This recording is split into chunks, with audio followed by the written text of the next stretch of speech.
안녕하세요. 저는 신혼생활을 즐기고 있는 40대 여성입니다. 저는 오늘 저에게 있었던 믿을 수 없는 이야기, 기적 같은 이야기를 여러분께 들려드리려고 하는데요. 어쩌면 제 인생에서 가장 큰 위기의 순간, 누군가가 도와주듯이 연달아 보여준 기적 같은 일로 인해서 지금 이렇게 행복한 생활을 하고 있습니다. 그래서 제 이야기를 듣고 여러분께도 크기와 상관없이 기적 같은 일이 벌어져 각자 안고 있는 걱정과 문제를 해결하시길 바라는 마음에 사연을 보내게 됐네요. 그러면 제게 어떤 기적이 생겼는지 지금부터 같이 알아보시기로 하죠. 제 어린 시절만 놓고 보자면 다른 사람들이 보기에 행복하기보다는 불우하다고 생각할 겁니다. 저는 한쪽 다리가 선천적으로 짧은 장애를 가지고 있었고 엄마가 절 낳고서 몸이 아프시다 결국 제가 갓난아기일 때 세상을 떠나셨다고 했어요. 그래서 아빠와 저 이렇게 두 명이서 살게 되었는데 그러다 보니 항상 주변에서는 아빠와 저를 안타깝게 보곤 했습니다. 물론 그런 시선들뿐만 아니라 저에게 불편한 다리와 엄마가 없다는 건 정말 힘든 일이었어요. 또래 친구들의 놀림과 언제 어디서나 주변 사람들의 시선을 신경 쓸 수밖에 없는 일이었으니까요. 거기다 아빠가 일 나가신 동안은 항상 저 혼자 지내야 했기 때문에 더더욱 외롭고 심심했죠.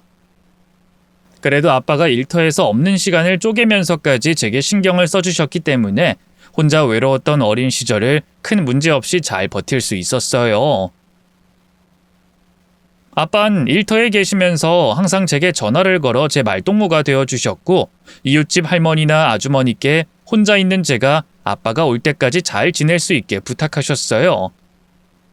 그래서 혼자인 시간이 외롭고 힘들었지만 아빠가 절 아끼고 사랑한다는 느낌을 떨어져 있어도 느낄 수 있었기 때문에 잘 지낼 수 있었던 거죠.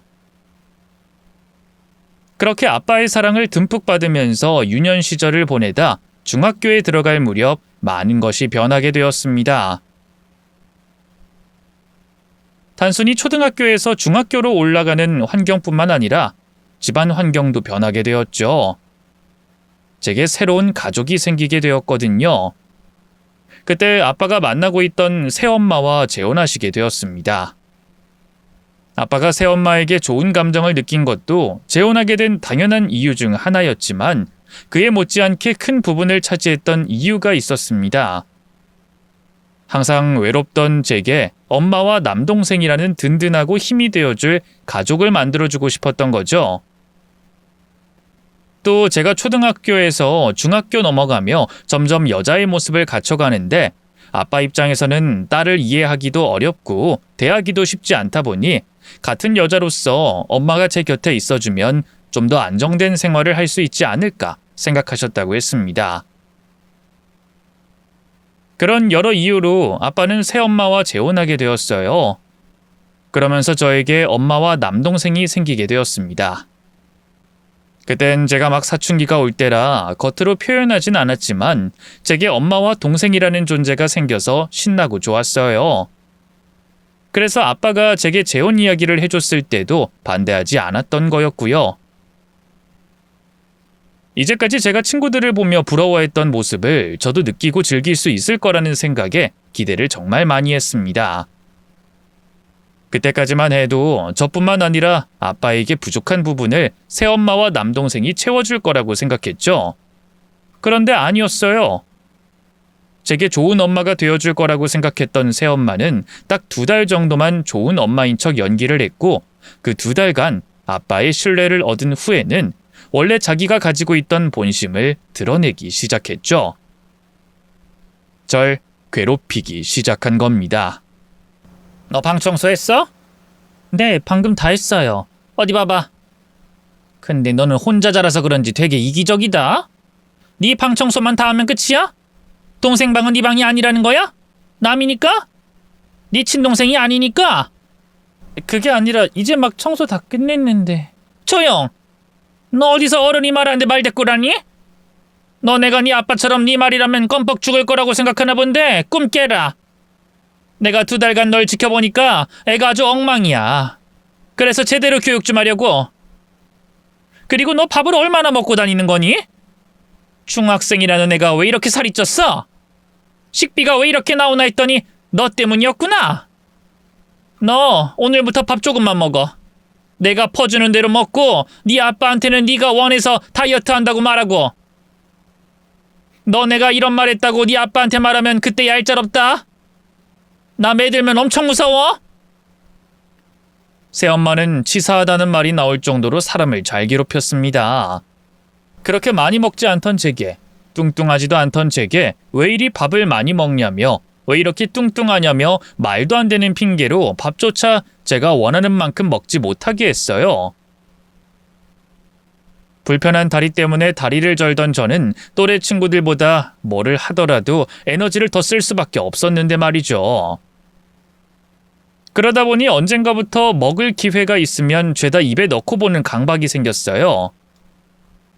집에 가면 밥을 먹을 수 없다는 생각에 자연스럽게 제 몸이 살고자 나왔던 보상 행동이었죠. 그래도 그 정도에서 끝났으면 모자란 밥을 밖에서 보충하는 걸로 해결했을 텐데 당연히 새엄마의 괴롭힘은 거기서 끝나지 않았습니다. 뭐야, 아직 청소기도 안 돌렸네? 야, 김선미, 너 지금 뭐해? 어디서 뭐해? 네, 엄마 다녀오셨어요. 너네가 네 동생이랑 나갔다 돌아올 때까지 청소, 설거지, 빨래, 음식까지 다 하라고 하지 않았어? 근데 가장 기본인 바닥 청소도 안 돼 있네? 너 여태 뭐 했어? 우리 없다고 놀고 있었지? 아니요. 청소기 돌리는 게 시간이 가장 빨리 걸릴 것 같아서 다른 일 먼저 하고 있었어요. 빨래 다 하고 널었고 설거지도 다 했어요. 이제 반찬하는 중이었는데 지금 바로 청소기 돌릴게요. 그래. 네 아빠 올 시간 다 됐으니까 청소기부터 돌려. 반찬 마무리는 내가 할 테니까. 그리고 너 오늘 시험 성적표 나오는 날이라고 했지? 가져와봐. 네, 여기요. 뭐야? 너 성적이 왜 이렇게 좋니? 네 아빠 이거 보고 또 입에 귀에 걸리겠다? 근데 넌 네 동생에게 미안하지도 않니? 네? 너 때문에 우리 수영이가 비교 상대가 되잖아. 넌 성적 좋은데 우리 수영이 나쁘다고. 너 수영이를 네 동생으로 생각하긴 해? 그러면 누나로서 공부 좀 알려주고 그래야 하는 거 아니야? 아유, 이기적인 년. 어떻게 자기만 돋보일 생각하고. 제가 수영이 틈날 때마다 공부시키는데요. 수영이가 집중을 안 해. 그거야 네가 억지로 하니까 수영이도 그게 느껴져서 그런 거 아니야? 친동생처럼 돌봐주란 말이야, 친동생! 이 성적표 내가 사인해 줄 테니까 오늘 아빠 보여드리지 마. 그리고 대충 중간 정도 봤다고만 말해. 네 동생 집뭉개고 너 돋보일 생각하지 말라고, 알겠어? 집안이라는 건 물론이었고 제가 마땅히 칭찬받아야 하는 것도 아빠께 칭찬받지 못하게 했습니다. 전부 자기 아들이 비교당해서는 안 된다는 이유 때문이었죠. 그렇게 새엄마라는 사람이 대놓고 저를 무시하고 차별하니 남동생도 저를 자기 엄마처럼 무시하기 시작했어요. 제게 까불어도 덤벼도 제가 자기 엄마 때문에 얻지 못할 걸 알고서 말이죠. 처음 생각한 것과 다른 새엄마와의 생활이 너무 괴로웠습니다. 하지만 아빠께 제가 당한 일을 말할 수 없었어요. 사춘기라서 그런지 아빠에게 말 꺼내는 게 어렵기도 했고 저를 제외하면 다 같이 잘 지내는 가족들의 모습을 보면서 저만 빠지면 다들 행복할 거라는 생각에 괜히 그 행복을 깨면 제 잘못인 것 같아 입을 다물었죠. 거기다 이제까지 저를 혼자 키우시며 다른 곳에 신경 쓸 곳 없던 아빠가 처음으로 여유 있는 모습을 보게 되니 제가 그 행복을 깨서는 안 된다고 생각이 들었습니다. 그래서 제가 집에서는 점점 더 입을 닫게 되었고 저 혼자 있는 시간이 많아질 수밖에 없었어요. 또 다른 핑계를 대고 밖을 맴도는 시간도 많아졌고요. 그러던 중 제 인생에서 처음으로 가장 큰 충격을 받았던 일이 생기게 되었습니다. 그 일로 제가 걷잡을 수 없게 엇나가게 되었죠. 그날 역시 되지도 않는 이유로 절 괴롭히는 새엄마에게 제가 처음으로 반항하면서 그 일이 생겼어요. 넌 언제까지 내 입에서 똑같은 욕을 처먹으면서 지낼래? 안 지겨우니? 안 지겨워? 제가 어떻게 해도 똑같은 소리로 혼내실 거잖아요. 제가 잘해도 못해도 혼내실 거 아니에요? 근데 저보고 뭘 어쩌라고요? 어머, 너 지금 나한테 개기는 거야? 이게 미쳤나? 야, 나 네 엄마야. 그런데 어디서 엄마한테 이게 개기고 있어? 엄마가 엄마다워야지. 그리고 당신이 왜 내 엄마야? 우리가 피로 연결돼 있어? 아니면 당신이 날 딸로서 생각해? 뭐? 허, 이게 진짜... 그래, 나 네 엄마 아니야. 그래서 내 말 안 듣겠다는 거야? 그럼 너 네 아빠 말도 안 들어야 되겠다. 네 아빠도 네 친아빠가 아니잖아. 뭐라고요? 왜, 몰랐니? 네 아빠 네 친부 아니야. 그 나이 먹었으면 얼굴 한 군데도 안 닮은 거 보고 알고 있을 줄 알았더니 여태 몰랐나 보네. 왜, 충격이니? 그래서 이제 네 아빠 말도 안 들을 거야? 아이 그래, 네 마음대로 해. 어차피 우리도 말 안 듣는 남의 피, 남의 자식인 딸 필요 없거든. 나도 이제 지쳤다. 네 아빠한테 말해서 너 고아원에 보내든가 해야지. 아이 자식도 아닌 걸 주워다 길렀더니 싸가지가 없어. 이래서 길바닥에서 아무거나 주워오면 안 된다니까. 사실 저도 이상하게 생각하던 건 있었어요. 저를 낳아준 엄마의 사진이 하나도 없다는 것과 엄마의 이야기를 무척이나 아끼는 아빠, 또 어렸을 때 느꼈던 친가 식구들의 눈빛 등등 이상한 건 많았지만 아무렇지 않게 여기곤 했습니다. 엄마와 관련된 건 이전 집에서 있었던 화재로 모두 다 사라졌다고 했고, 당연히 먼저 세상을 떠난 엄마 이야기를 아빠 입장에서는 하고 싶지 않을 거라 생각했죠. 그렇게 제 나름의 이유를 만들며 의심하지 않았고, 아빠의 사랑을 보면서 제가 친딸이 아닐 거라는 생각은 조금도 하지 않았습니다. 그런데 새엄마의 말 한마디로 그 모든 게 깨지게 되었죠. 저는 아빠가 지금까지 제게 사실을 숨겼다는 배신감과 새엄마의 협박으로 충격을 받고 집을 나가게 되었어요. 그리고 사는 지역에서 최대한 멀리 벗어나려고 했습니다. 제가 학생일 때는 학생들 휴대폰이 많이 없어서 사는 지역을 조금만 벗어나면 가족 입장에서는 집을 나간 자식을 찾기가 어려웠어요. 저도 그래서 최대한 멀리 벗어났던 거고요. 그렇게 어마어마한 배신감에 집을 나갔던 저는 저와 비슷한 이유로 집을 나와 생활하던 아이들과 어울려 지내게 되었어요. 비슷한 나이, 가정에서 비슷한 대우를 받아 서로의 처지를 잘 이해해줬고 의지도 되는 친구들이었지만 그러한 또래들과의 생활이 마냥 편하진 않았습니다.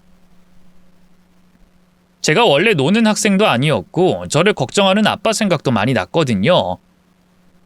하지만 이미 집을 나왔던 입장이었고 집으로 돌아갔을 때 아빠에게 혼날 상황과 새엄마와 다시 괴롭힘을 당한다는 두려움으로 인해 집으로 돌아갈 생각은 하지 못했습니다. 그러다 아빠가 결국엔 절 찾아내셨어요. 전 당연히 그 자리에서 질질 끌려가거나 엄청 혼날 줄 알았는데 아빠는 절 안고 울음을 터뜨리셨죠.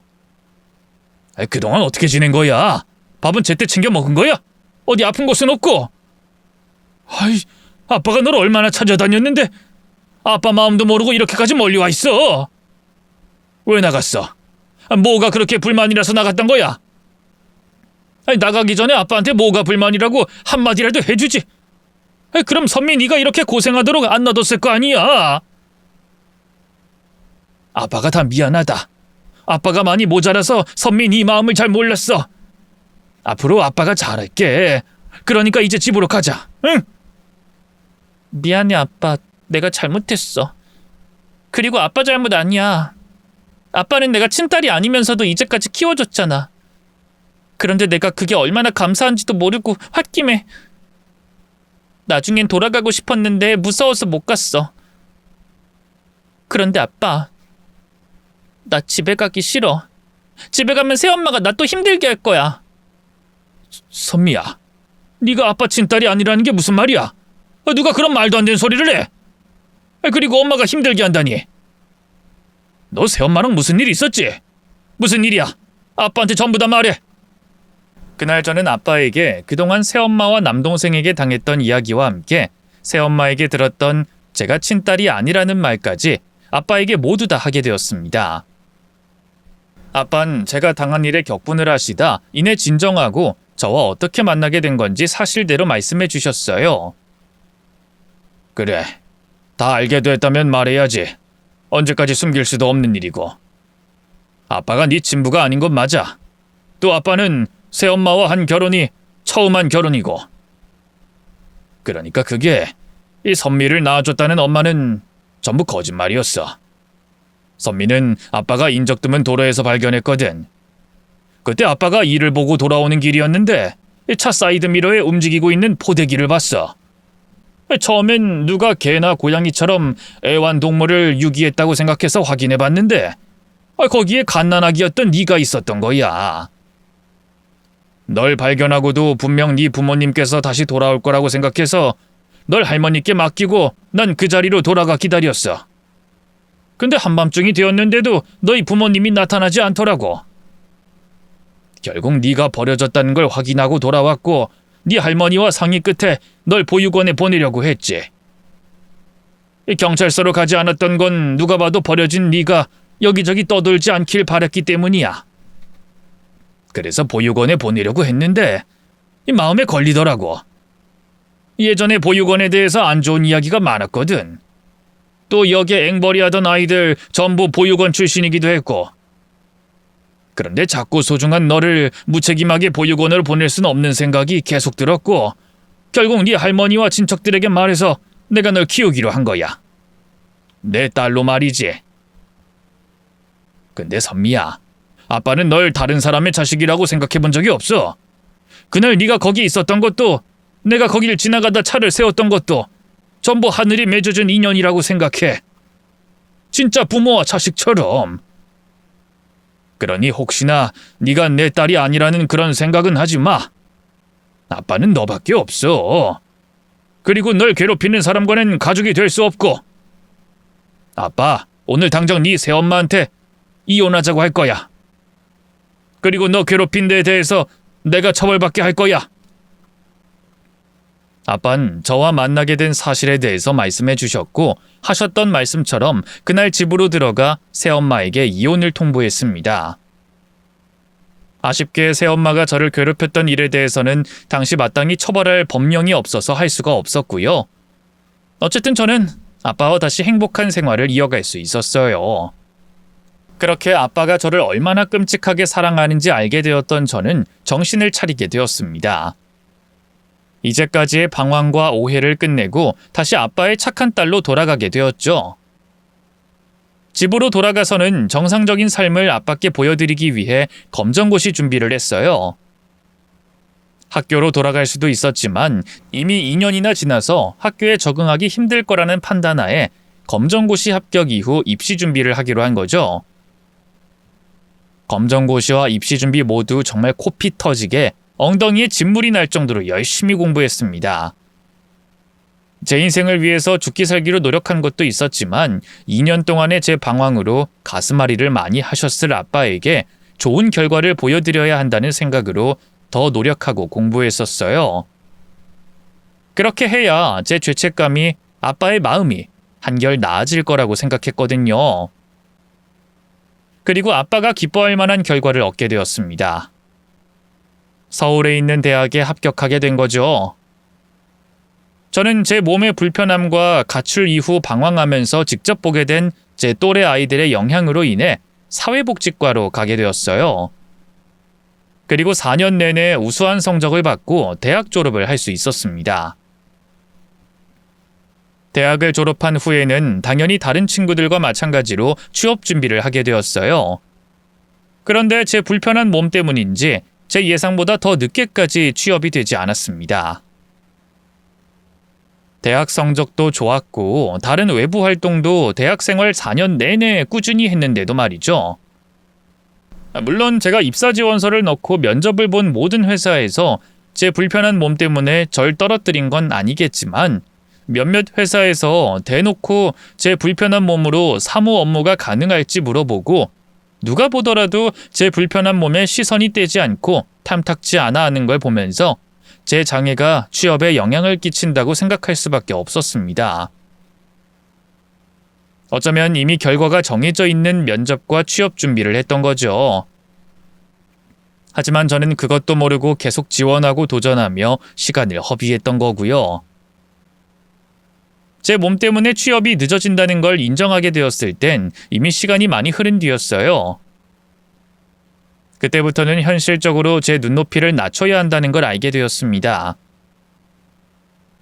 저는 대기업에 취업하는 걸 포기하고 공무원 시험 준비를 하게 되었죠.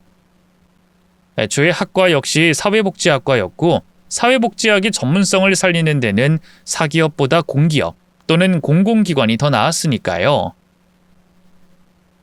그렇게 사회복지사 자격증과 공무원 시험 준비를 2년간 한 끝에 저는 시험에 합격하게 되었고 사회복지사 공무원으로 근무하게 되었어요. 사회복지사 공무원이 되고 나서는 드디어 취업에 성공했다는 뿌듯함과 그동안 제가 취업할 때까지 혼자 마음을 졸이고 있었을 아빠를 마음 편하게 만들어드린 것 같아 저도 마음을 놓을 수 있었습니다. 그리고 월급은 적었지만 첫 월급으로 아빠께 그동안 감사한 마음을 표현하기도 했고 주말에 아빠와 여행을 다니면서 이제까지 제가 속썩여왔던 일을 조금이나마 씻어내 드리고자 했어요. 아빠와 좋은 추억을 많이 만들 수 있었고요. 이후 평범한 날들의 연속이었습니다. 아빠는 일을 다니시며 저와 시간을 보내셨고 저는 공무원 생활을 열심히 하며 아빠도 챙겨드리고 취업하고 3년 뒤에 사귀게 된 남자친구와 미래를 그려가고 있던 중이었죠. 너무 평범하지만 행복한 나날들이었어요. 특히 결혼이라는 새로운 미래를 구체적으로 계획하고 있었기 때문에 앞으로 날들이 더 기대되었죠. 그런데 그 기대되던 남자친구와의 미래를 잠시 멈춰야 할 만큼 큰일이 생기게 되었습니다. 아빠에게 희귀성 난치병이 생긴 거예요. 척수성 근위축증이라는 난치병이었는데 이 병명처럼 근육이 점점 소실되어 가는 병이었습니다. 보통의 사람들 역시 나이가 들어감에 따라 근육이 자연스럽게 줄어들지만 이 병의 경우 줄어드는 근육의 양과 속도가 굉장히 빠르고 목이나 혀 근육처럼 아무리 나이가 들어도 기본적인 기능을 하는 근육까지 소실되기 때문에 제때 치료받지 못하면 사망까지 이를 수 있는 병이었어요. 하지만 다행히 이 병의 경우 유의미한 치료약이 개발된 후였습니다.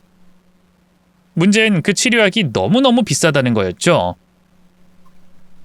개인이 처방받으면 1회에 억대의 돈이 나가야 했습니다. 그나마 최근 의료보험이 적용되었는데도 불구하고 의료보험이 적용된 가격이 주사 1회에 600만 원이 되는 정도였어요. 그것도 의료보험을 적용받으려면 환자 측에서 증명해야 하는 게 너무 많았죠. 그래도 증명이야 어떻게든 하면 되겠는데 이게 1회 주사로 낫는 병이 아니었어요. 주사 치료와 재활을 하며 경과를 봐야 했고 주사를 맞아야 하는 횟수는 환자마다 다르고 또 계속해서 맞아야 할 수도 있었기 때문에 치료 횟수를 예상할 수 없었습니다.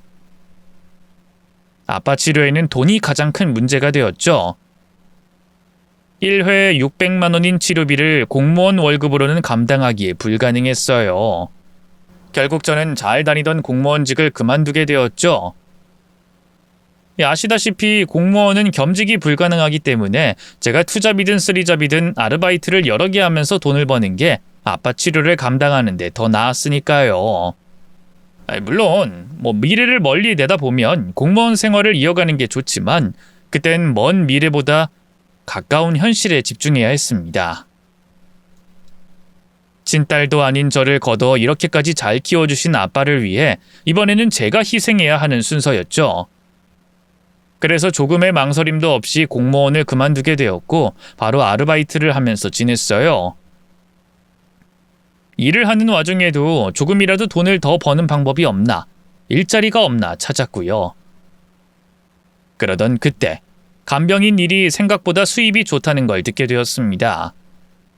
물론 이것도 천차만별이고 각자의 상황마다 다르긴 한데 일이 더 고될수록 챙겨야 하는 사람의 조건이 까다로울수록 급여가 세다고 하더라고요. 그래서 이 일을 하는 것도 나쁘지 않겠다 싶어서 아르바이트하며 간병인 자격증을 땄습니다. 자격증을 딴 뒤에는 개인적으로도 간병인을 구하는 곳에서 일자리를 찾아봤고 업체에도 들어갔어요. 일이 얼마나 고되건 상관하지 않고 무조건 급여가 많은 간병인 일을 하려고 했고요. 당연히 그런 자리가 흔치 않았기 때문에 저도 하고 있던 아르바이트를 계속하면서 간병인 자리를 알아보려고 했습니다. 그런데 제가 업체에 들어가고 제 사정을 얘기하자마자 업체 측에서 운 좋게 그런 간병인 자리가 있다고 하는 거예요. 그럼 이제 된 거라고 생각하고 기쁜 마음에 하루라도 빨리 간병인 일을 시작하려고 했는데 오히려 업체 측에서 뜸을 들였습니다. 그럴 만한 이유가 있었더라고요. 근데 정말 할 수 있겠어요? 간병인 일이 처음이라서 안 그래도 힘들 텐데 이 환자가 보통이 아니라서. 저 이력서 보셨죠? 대학도 사회복지과였고 이전 직장도 사회복지사였어요. 물론 간병인 일은 처음이지만 공부도 많이 했고 동영상으로 간접 체험도 했기 때문에 자신 있어요. 그리고 무엇보다 제가 돈이 급한 상황이라 아무리 힘들어도 버틸 수 있어요. 그러니 걱정하지 마세요. 우리도 평범한 환자면 이렇게 뜸들이진 않죠. 또 간병인 처음인 사람한테 돈이 제법 되는 이 일을 맡기지도 않고. 근데 우리 회사에서도 더 이상 이 환자 맡을 사람이 없어서 어쩔 수 없이 맡겨보려는 거예요. 이 환자가 우리 업체에 들어오기 전에 다른 간병인 업체에서도 여러 돌다가 온 거라니까요. 이전 업체 간병인들도 도저히 이 환자 간병 못하겠다고 못 견뎌서 우리한테 온 거고, 우리 업체에서도 제법 경력 긴 간병인들이 보수가 세니까 하겠다고는 했는데 결국엔 전부 두 손 두 발 들고 나왔고. 근데 돈이 되는 환자니까 우리도 아직까지 쥐고 있는 거예요. 이런 얘기 듣고도 할 수 있겠다는 생각이 들어요. 다른 사람한테 듣거나 영상에서 본 것과는 전혀 다른 처음 겪어볼 환자인데도. 네, 할 수 있어요. 저는 지금 힘든 것보다 돈 버는 게 더 간절하니까요. 어떻게 업체 측에서 간병받는 환자가 아닌 환자를 간병하는 간병인을 걱정하고 있는 희한한 상황이었습니다. 사실 저도 걱정이 안 되진 않았어요. 얼마나 까다롭고 신경질적인 환자면 여러 업체에서 학을 떼고 업체 관계자 역시 제게 여러 번 일을 할 수 있겠냐고 물어볼 정도인가 싶어서 말이죠.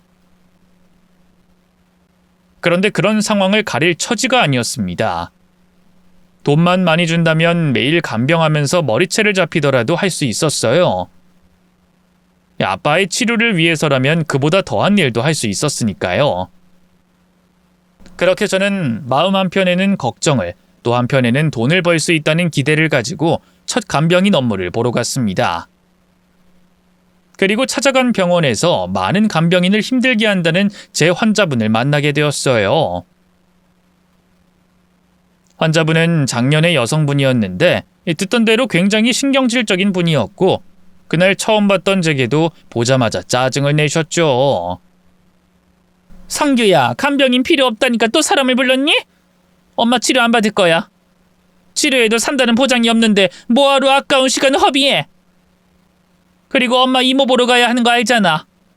낫지도 않는 치료받을 바에는 네 이모 정신 차릴 수 있게 돕는 게 낫지. 그러니까 저분 보내라. 어서 보내. 엄마, 왜 벌써부터 안 된다고만 생각하세요? 의사 선생님도 나을 수 있다고 하시잖아요. 그러지 마시고 병원 믿고 치료에만 전념해 보세요. 다른 건 저희랑 이 간병인 분에게 맡기고요. 병원에서야 당연히 나을 수 있다고 하지. 내가 여기 입원하면 이 병원에서 받아가는 돈이 얼만데. 저기요, 그쪽은 일하러 왔겠지만 난 간병인 필요 없는 사람이거든요. 그러니 서로 피곤해지는 일 없도록 합시다. 가세요. 가라고요. 죄송해요. 전 다른 건 모르겠고요. 여기서 환자분 간병하라는 이야기만 들어서 뭐라고 하셔도 환자분 옆에서 간병할 수밖에 없어요. 그러니 지금부터 잘 부탁드리겠습니다. 사람 말 못 알아들어요? 나가라니까? 전에 돌아간 간병인들한테 못 들었나 본데 남만 먹고 사람 부리면 당신 1시간도 안 돼서 이 병실 나가고 싶을 거예요. 나 그렇게 하는 사람이야. 그러니까 서로 감정 상하기 전에 그만합시다. 네? 죄송합니다. 저도 끝까지 간병해야 하는 사정이 있어서요. 우선 화병에 물이 더러운 것 같은데 저것부터 갈고 본격적으로 간병해 드리도록 할게요. 뭐라고요? 그때 환자분에 대한 자세한 사정을 다 알 수는 없었지만 환자분이 아드님 되는 분과 얘기를 나누는 걸 들으며 대충은 알 수 있었어요. 병원 치료가 소용없다고 생각하신 환자분은 치료를 그만두고 싶은 것 같았고, 반대로 가족들은 그런 환자분을 어떻게 해서라도 병원에 입원시켜 치료를 이어가려는 모습 같았죠. 그러다 보니 곧 퇴원할 환자분은 일부러 소란을 일으키거나 애써 고용한 간병인들을 괴롭혀 자진해서 떨어지게 만들어 가족들의 치료 의지를 꺾으려고 한 거였어요. 그런데 이번에 찾아온 저는 달랐습니다. 환자분 상황이 어떻든 간에 그와 상관없이 무조건 붙어 있어야 했어요. 그러니 환자분이 제게 하는 경고를 무시한 채 제 할 일을 찾고 간병 일을 시작하게 되었죠. 환자분도 처음엔 당황한 모습이었지만 이내 진정을 찾고 저를 제 발로 나가게 하려고 호시탐탐 괴롭힐 기회를 기다리고 있었습니다. 어떻게든 버티려는 저와 무슨 일이 있어도 쫓아내겠다는 환자분의 소리 없는 전쟁이 시작된 거죠. 물론 버텨야 했던 제가 일방적으로 당할 수밖에 없긴 했습니다. 지금이라도 괜히 상처받지 말고 가요. 나도 잘 알지도 못하는 사람한테 원한 사기 싫은 사람이니까. 안 그럼 정말 크게 날 원망할 수도 있어요. 죄송합니다. 무슨 말씀인지는 알겠는데 저도 갈 수 없는 사정이라서요. 그러니 그런 말씀 마시고 제가 도와드릴 일을 말씀해 주세요. 그러니까 못 가겠다. 그래요, 그럼. 어떻게 되나 보자고요. 어머, 내 손에 힘이 없어서 화병을 옮긴다는 게 그만 손에서 미끄러졌네? 어떡해요? 조금 전에 물까지 갈아줬는데. 어쨌거나 이거 얼른 좀 치워줄래요? 네, 알겠습니다. 잠시만요. 어머, 물컵도 떨어졌다. 이것도 치워야겠네. 그때부터 시작해서 환자분은 1분 1초도 쉬지 않고 제게 일거리를 만들어 주셨습니다. 이게 여러 사람들이 쓰는 병실이면 사람들 눈치 때문에라도 쉬는 시간이 있을 텐데 혼자 쓰는 1인 병실이라서 정말 밤새 한시도 쉬지 않고 절 움직이게 할 수 있었어요. 그렇게 첫날부터 아침까지 반나절이 넘는 시간 동안 쉬지도 못한 채 괴롭힘을 당했던 저의 간병인으로서의 첫날이 끝나가고 있었습니다. 제가 돌아갈 시간이 되었을 때는 환자분도 지치고 졸려 잠이 들고 있었죠. 괜히 버티는 저 때문에 환자분도 제대로 자지 못한 것 같아서 미안한 마음이었고, 또 간병인으로서 제 몫을 해야 했기 때문에 이제 막 잠든 환자분의 머리맡과 담요를 정리하고 있었어요. 그런데 그때 잠이 들다 깬 환자분께서 소리 없이 다가온 저 때문에 놀라셨는지 제 어깨를 잡곤 소리를 치셨습니다. 아, 깜짝이야. 뭐야, 아직도 안 갔어요? 진짜 독하네, 독해. 아니 도대체 뭐 때문에 나한테 이렇게까지 당하면서 붙어 있어요? 사람이 돈이 중요해도 그렇지 이렇게 무시와 하대를 당하는데 어떻게 붙어 있을 생각을 해요? 그쪽도 누군가의 귀한 자식이고 형제고 가족 아니에요? 그럼 자존심 때문이라도 그만둔다고 해야지. 죄송합니다. 아까도 말했듯이 제게 사정이 있어서. 잠깐만. 그거 뭐예요? 네? 뭐요? 그거 목걸이. 혹시 이 목걸이 어디서 훔쳤어요? 아니면 누구한테 구한 거예요? 누구한테? 어디서? 네? 이 목걸이요? 이거 원래부터 제가 가지고 있던 건데요. 원래부터? 거짓말하지 말고 사실대로 말해봐요. 어렸을 때 주었으면 주었다. 누구한테 받은 거면 받았다고 솔직하게 말해봐요. 내가 뭐라고 하려는 게 아니라 알고 싶은 게 있어서 그러니. 아니요, 정말 원래부터 가지고 있었던 거예요. 아주 어렸을 때 제가 갓난아기였을 때 부모님께 버림을 받았는데 절 발견하신 아빠께서 그때 포대기 안에 제가 쥐고 있던 거라고 하셨어요. 그때부터 제가 계속 가지고 다니고요. 뭐? 부모님한테 버림을 받아? 이 목걸이를 쥐고 있었다고요? 잠깐. 뒷목 좀 봐요. 잠깐 좀 보자고요. 왜 이러세요? 어머, 맞아. 뒷목에 흰색 반점까지 혜경이가 말한 대로야. 말한 그대로라고. 예, 청년아, 내가 널 찾았다. 아니, 청년이 네가 날 찾아왔어. 내가 네 이모야. 내가 네 엄마의 언니라고.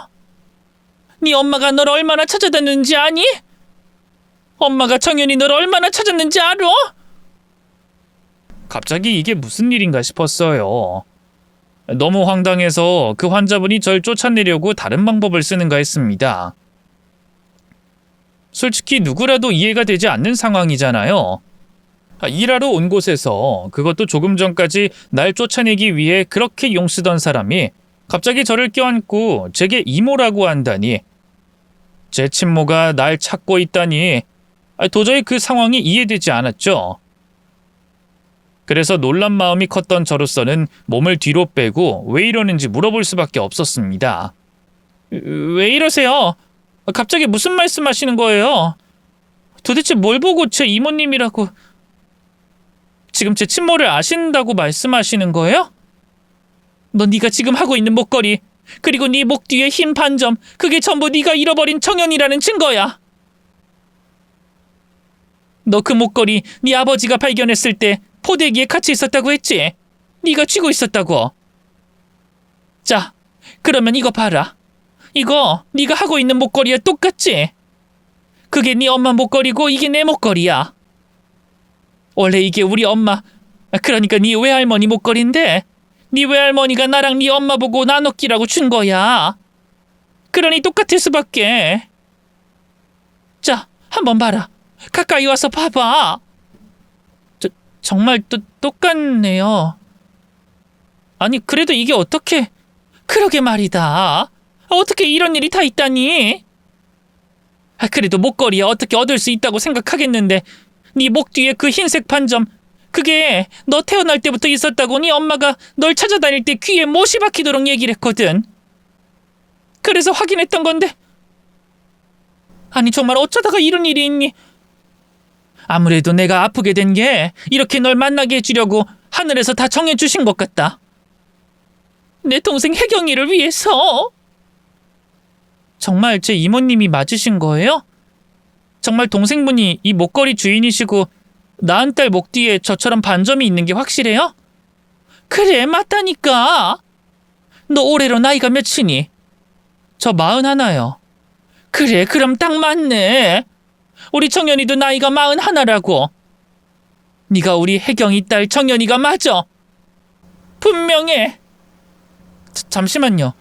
너무 갑자기 벌어진 일이라 이해가 되지 않아서요. 그러니까 엄마가 절 잃어버린 거라고요? 저를 버린 게 아니라? 그런데 어떻게 어린애도 아니고 갓난아기인 애를 잃어버릴 수가 있어요? 그것도 장애가 있는 애를? 우리 아빠가 그랬어요. 내 다리 자라면서 장애를 가진 게 아니라 태어나면서부터 장애가 있었다고. 한쪽 다리가 육안으로 보기에도 짧았다고. 그런 애를 어떻게 잃어버려요? 그래, 네가 무슨 말 하는지 알겠다.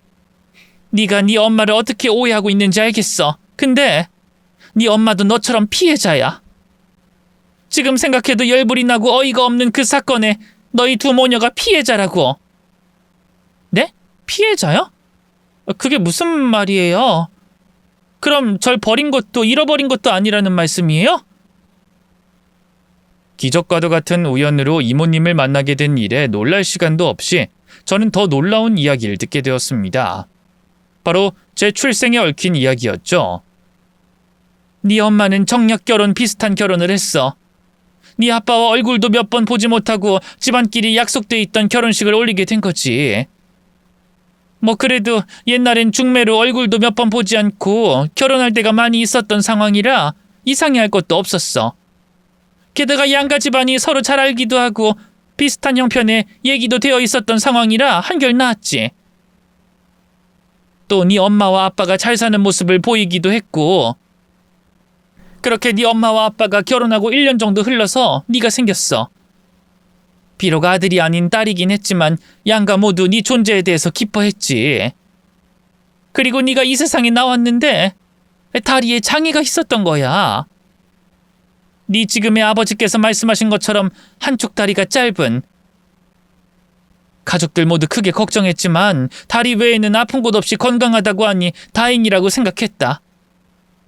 네 엄마는 그런 거 상관없이 네가 건강하게 태어났다는 것만으로도 행복해했고, 그런데 네 아빠와 시간은 달랐던 거지. 아들이 아니라 아쉬웠지만 내색하지 않고 태어날 딸을 반겼는데 그런 딸이 장애가 있다고 하니 거기까진 인정이 되지 않았나 보더라. 그래서 너 태어나고 얼마 안 되었을 때 네 엄마 보고 친정에 잠시 다녀오라고 한 사이에 널 버렸던 거야. 그리고 나이를 잃어버린 것 같다며 거짓말을 했지. 그런데 억지로 만들어낸 거짓말의 앞뒤가 맞을 수 있겠니? 그래서 결국 네 아빠와 시댁이 거짓말했다는 걸 네 엄마가 알게 되었어. 거짓말이라는 걸 알곤 다른 건 다 상관없이 널 버린 장소를 물은 뒤에 널 찾으러 갔고, 그런데 네가 흔적도 없이 없었던 거지. 그 일로 네 엄마는 네 아빠와는 이혼했고 그때부터 널 찾으려고 했단다. 널 곧 찾을 거라고 생각했어. 네가 워낙 갓난아기였고 다리가 불편하다는 신체적 특징도 있었으니까. 또 아까 말한 것처럼 네 목 뒤에 흰 반점도 있고, 그리고 그 목걸이는 네 엄마가 친정에 가기 전에 네가 그걸 꽉 쥐고 안 놓고 있길래 자기 목에서 풀어 네 손에 감겨줬다고 하더구나. 그러니 그 중에 뭐라도 하나 맞는 아이가 있으면 너일 테니 금방 찾을 수 있을 거라 생각한 거지. 그래서 고아원, 복지시설, 유치원 등등 안 돌아다닌 곳이 없는데 어쩌다 길이 엇갈렸는지 이렇게 네 엄마가 널 잃게 되었을 때보다 더 나이 들어서 만나게 되었구나. 그래도 이제라도 만나서 다행이다. 정말 다행이야. 이렇게라도 만나지 못했다면, 내가 잘못된 뒤였다면 영영 네 엄마랑 못 만났을 텐데. 아휴. 그때 저는 저만 알 수 있게 아주 낮고 조용히 안도의 한숨을 내쉬었습니다. 다행이라는 생각이 먼저 들었거든요. 물론 부모님 중 한 분인 친부에게는 비록 버림을 받았지만 엄마만은 절 버리지 않았고 포기하지 않았다는 생각에 완전히 이 세상에 나둥그라진 아이는 아니라는 생각이 들었어요. 그리고 절 찾으러 다녔다는 엄마를 만나고 싶었고 보고 싶었습니다. 제가 얼마나 잘 자랐는지 또 이제는 안심해도 된다는 걸 알려주고 싶었어요. 그래서 이모님께 엄마를 만나고 싶다고 말씀드렸죠. 그럼 저희 엄마는요? 엄마는 지금 어디서 뭐라고 계세요? 이모님, 저희 엄마 만나고 싶어요. 엄마한테 저 건강하게 잘 자랐다고 말씀드리고 싶어요. 엄마는 어디 있어요? 그래, 그렇게 해야지. 그렇게 해야 하는데 지금 네 엄마가 많이 아파. 제 엄마가 아프다고요? 어떡해요? 너 찾는다고 전국을 돌아다니면서 세월이 흐르는지도 모르고 살던 네 엄마였는데 10년, 15년 전쯤인가 널 더 이상 찾을 수 없다는 생각에 정신을 놔버렸지 뭐냐. 그래도 언니인 날 기억하는데 나 이외에는 다른 사람을 못 알아봐. 자기가 만든 세계 안에 있어서 나랑도 대화가 잘 통하지 않고. 그래서 내가 내 목숨 다하기 전에 우리 혜경이 제정신으로 만들고 가려고 이 병 치료 안 하려고 했던 거야. 언제까지 저 상태로 둘 수는 없어서. 또 내 자식들이 있긴 하지만 그래도 나만큼 혜경이 신경 쓰지 않을 테니까. 혜경이가 걱정돼서. 그래도 엄마를 만날 순 있는 거죠? 어쨌든 절 찾았다고 말씀드릴 순 있는 거죠? 면회는 얼마든지 가능하니까 나랑 같이 가자. 병원에 말해서 퇴원하든 잠시 나가는 걸 허락받든 나랑 가서 네 엄마한테 드디어 널 찾았다고 말하러 가자. 혜경이가 많이 좋아할 거야. 지금도 정신없는 와중에 널 찾아야 한다고 중얼거리니까. 엄마를 조금만 더 일찍 만날 수 있었으면 좋았으련만 안타깝게도 제가 마주하게 된 엄마는 이모님 이외에 다른 일을 알아보지도 대화를 나누기도 힘든 상태가 되어 있으셨습니다. 하지만 그렇게라도 절 낳아준 엄마를 안고 싶었고 엄마에게 알려주고 싶었어요. 엄마가 낳은 딸, 애타게 찾던 딸은 좋은 아빠 밑에서 자라 잘 컸다고, 건강하다고 말이죠. 저는 태어나 처음으로 절 낳아주신 엄마와 마주하게 되었습니다. 엄마, 저예요. 저 정연이에요. 어제 정말 기적적이게도 이모랑 만났어요. 그리고 엄마가 절 버린 게 아니라는 걸 알았어요. 이제까지 엄마가 절 버렸다고 생각했는데 그게 아니었네요. 미안해요. 한때는 엄마를 원망한 적 있었거든요.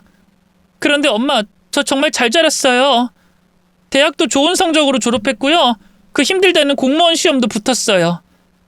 그리고 무엇보다 좋은 아빠 밑에서 밝고 행복하게 잘 자랐고요. 그러니까 엄마, 이제 내 걱정하지 말아요. 엄마 딸 정연이 잘 자랐으니까 엄마 곁에 이제 있을 거니까요. 우리 정연이 눈이 참 예뻐요. 그리고 아기 천사라서 그런지 뒷목에 하얀색 점도 있어요. 우리 정연이 내가 꼭 찾을 거예요. 그래, 혜경아. 정연이 그대로 컸어. 지금 네 앞에 네가 말한 것처럼 저 예쁜 눈을 가지고 있잖니. 그리고 내게 말한 흰색 반점도 그대로야. 맞아요. 엄마, 저 아직도 목 뒤에 흰색 반점 있어요. 여기요. 보이시죠? 그리고 저 이 목걸이. 우리 헤어진 날 내가 꼭 쥐고 있었다는 이 목걸이도 그대로 가지고 있어요. 이 목걸이 맞죠, 엄마? 우리 아기 정연이가 그날 목걸이를 안 정연이가 쥐고 있던 내 목걸이. 아기 천사. 그 하얀색 반점. 정연이니? 우리 아기 정연이 맞아?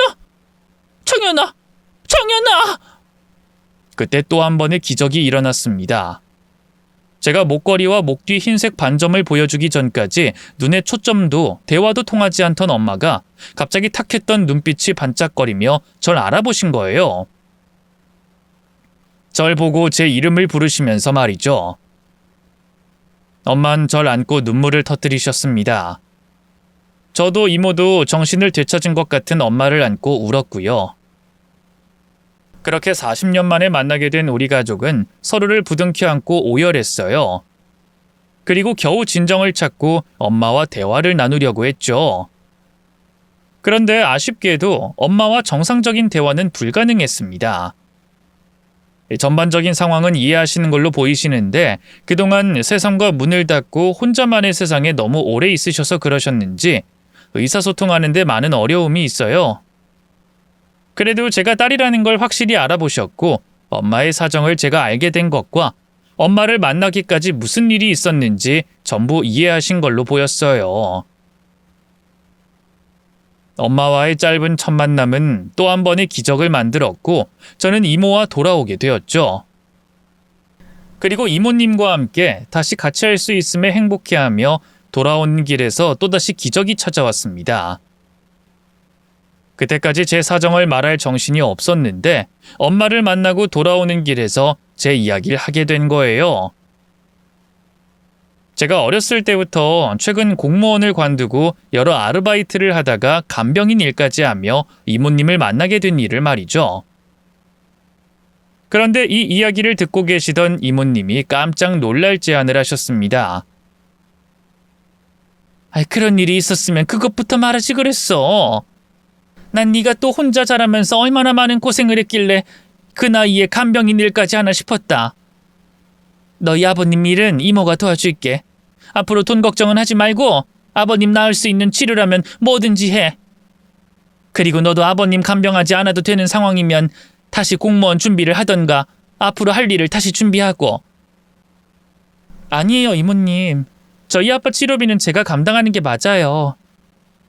신경 써주시는 건 감사한데 그렇게까지 신경 안 써주셔도 돼요. 무슨 소리야? 이모가 되어가지고 지금까지 조카한테 용돈 한번, 장난감 선물 한번 해주지 못했는데 이제까지 못해줬던 거 뭐라도 해줘야지. 그리고 꼭 너 때문이 아니라 너희 아버님께 내가 감사해서 해드리는 거야. 나도 부모고 엄마지만 너희 아버님 정말 대단하신 분이셔. 우연히 만난 널 위해서 결혼도 포기하시고 오로지 널 위해 살아오신 거 아니니? 그런 분이 아프시다는데 내가 도와드려야지. 너 된다 안 된다 이모한테 건방진 소리 하지 말고 그냥 네 알겠습니다 하고 내가 주는 돈 받아서 아버님 치료비에 써. 알겠지? 이모님이 저희 아빠 치료비를 전부 부담해 주시겠다고 한 거예요. 저희 아빠가 존경스럽고 감사하다면서 말이죠. 그리고 저희 이모에게 그럴 만한 능력이 있기도 했고요. 앞서서 말했듯 저희 집 외가가 정략결혼 비슷한 걸 할 정도로 꽤 부자라고 했습니다. 그래서 외할아버지 외할머니께서 돌아가시며 이모님과 엄마가 나눠받게 된 재산이 엄청 많았다고 해요. 또 이모부도 사업을 하고 계셔서 경제적으로 풍족한 편이라고 하셨고요. 덕분에 저는 그동안 머리를 싸매고 고민하던 아빠의 치료비를 더 이상 걱정하지 않을 수가 있었습니다. 그렇게 아빠는 이모님의 도움으로 치료와 재활을 받으면서 과거와 같은 건강한 나날들을 보내고 계세요.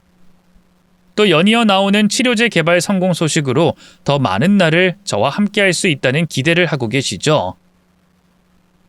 그리고 엄마는 처음 만났을 때보다 월등히 이제는 생활하는 데 큰 지장이 없을 정도로 움직일 수 있고 의사소통도 가능하신 상태입니다.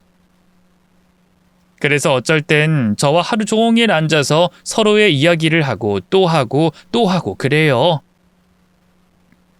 또 엄마가 저와 하고 싶었던 것들, 제가 엄마와 하고 싶었던 것들을 하면서 오랫동안 하지 못했던 모녀간의 행복한 기억을 만들어가고 있고요. 그리고 또 하나, 저는 그 당시 사귀던 남자친구와 결실을 맺고 신혼생활을 하고 있는 중입니다. 아빠 건강 문제가 해결되고 엄마와 이모님을 만나면서 가족을 만드는 걸 더 이상 늦출 수 없다는 생각이 들더라고요. 아빠와 엄마께 안정된 가정과 손주를 보여드리고 싶은 마음도 있었고요. 이제 마지막으로 저희 이모님이 남았는데요. 이모님을 만나면서 시작된 많은 기적들처럼 지금 이모님도 또 한 번의 기적을 저희에게 보여주시려고 열심히 항암 치료를 받고 계십니다. 이전과 다르게 낫고자 하는 의지와 치료를 받으려는 마음이 강하세요. 아무래도 하나뿐인 동생이 정신을 찾고 잘 지내는 모습을 보시면서 다시 삶의 의지를 불태우시는 것 같습니다. 저는 이모님을 믿고 있어요. 꼭 암을 낳을 거라는 기적을 보여주실 거라는 걸. 그리고 우리 가족과 함께 더 많은 행복한 시간을 보내주실 거라는 걸 말이죠. 지금도 저는 저에게 생긴 기적적인 일들로 충분히 행복합니다만 마지막으로 이모님의 완쾌까지 더해져 완벽한 행복을 느낄 수 있기를 바라고 있습니다. 저희 이모님께서 완쾌하시기를 빌어주시면 감사하겠고요. 오늘 제 사연처럼 여러분께도 작은 기적, 큰 기적이 생겨 어려운 일을 극복하셨으면 좋겠네요. 그럼 저는 이만 글을 끝내도록 하겠습니다. 사연 끝까지 시청해 주셔서 감사드리고 여러분께서도 행복해지시길 바라겠습니다. 안녕히 계세요.